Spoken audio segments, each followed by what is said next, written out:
अंत तक साथ वही ठहरा जिसे फायदा नहीं फिक्र थी।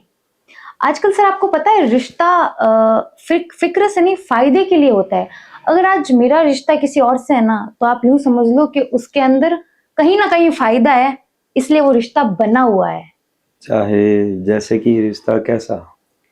देखो मैं तो पेरेंट्स के अलावा किसी पे विश्वास नहीं करती हूँ। हाँ। अगर कोई भाई बहन भी है या फिर दोस्त भी है, अगर आपका कोई बॉयफ्रेंड है, हस्बैंड है, चाहे कोई भी हो, अगर उसको आपसे कोई फायदा मिल रहा है इसलिए वो आपके साथ है, मेरा मानना ये। सबकी थिंकिंग अलग अलग होती है, मैं ये नहीं बोल रही, पर मेरे को सर ऐसा ही लगता आपकी है। बात सही है, लेकिन मुझे तो कहीं ना कहीं ऐसा भी लगता है कि इवन अगर एक आज के जमाने की अगर बात करें तो आपकी बात एकदम करेक्ट है कि फायदा ही देखते हैं लोग। बिल्कुल लोग आप में प्रॉफिट ढूंढते हैं। बिल्कुल। अगर आप उतने उनके लिए पावरफुल नहीं हो, उतने उनके हिसाब से आप सक्सेस नहीं हो, या उतने उनके काबिल नहीं हो, तो जिस दिन आपसे बेटर कोई मिला तो वो आ गया और आप उस लाइफ से आप उस लाइफ से चले गए, यूज एंड थ्रो किए जाओगे, पहली बात तो। एंड दूसरी बात, जब तक आपसे फायदा मिलेगा तब तक वो आप, जरूरी नहीं है कोई बेटर इंसान आए, नहीं। लेकिन ये बात आप मुझे बताओ कि आपको क्या लगता है कि अगर एक तरफा देखा जाए तो बहुत स्मॉल थिंग है, बट कि हाँ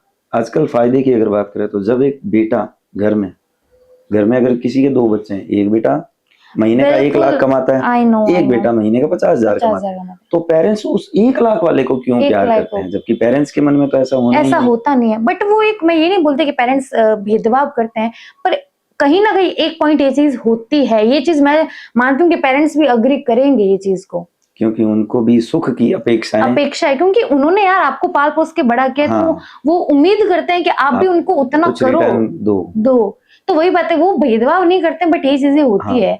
तो मेरा मतलब ये है कि अगर जमाने की बात करें तो आपके चाहे दोस्त हो, चाहे कोई भी दूसरा रिश्ता हो, कुछ भी हो, वो आपके साथ टिका हुआ है तो फायदे के लिए टिका हुआ है। मैं रिश्तों को मानती हूँ रियल, बट मेरा धीरे धीरे सर ट्रस्ट उठता जा रहा है, पता नहीं क्यों। क्योंकि लाइफ में ऐसी चीजें हो रही है, सबकी लाइफ में होती है।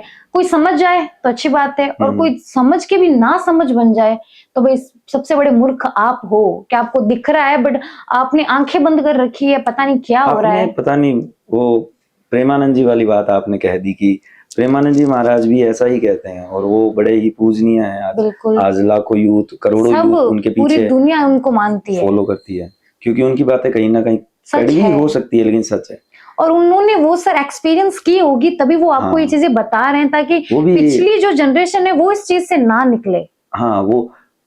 वो यही कहते हैं कि आपका कोई नहीं है सिवाय आपके ईश्वर के। भगवान सब कुछ है आपके लिए, उसके अलावा कोई नहीं है। तो भाई जो अगर आपके साथ फायदा देख रहा है, आप उससे अभी से दूर हो जाओ, क्योंकि फायदे के बिना कोई इंसान किसी के साथ नहीं रहता है।